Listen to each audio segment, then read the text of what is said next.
So I first heard of Jesus when I was 5 years old because my parents were good Americans, so of course.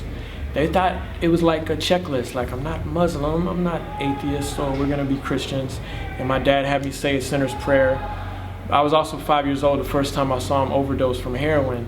And so we would kind of go to church like Christmas and Easter.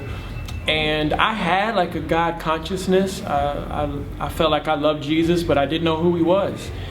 But I could go on, but by the time teenage years hit, 13, 14, my parents had been in and out of rehab. I'd seen suicide attempts, drug overdoses, verbally abusive, physically abusive.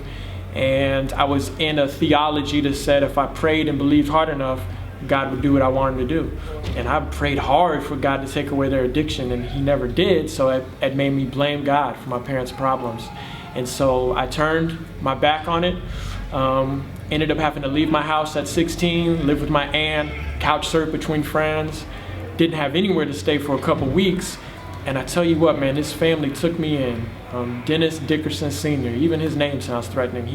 He was a man of God, and he dealt with me in a way a man had never dealt with me, just with authority and boldness, and asked me hard questions, took me in. I was friends with his sons. He took me in to live with them whenever they were broke.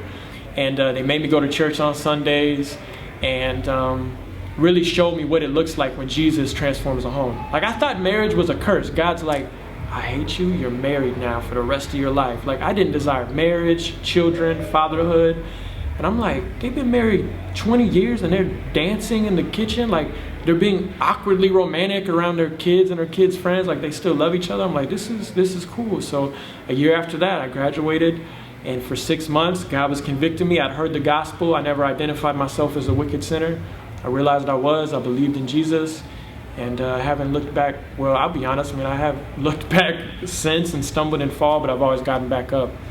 If you're not familiar with some of my music, I have free projects out. Speak Up Volume 2 is available at Rapzilla.com. If you look under the free music, check it out. Hit me up on Twitter at dchase116.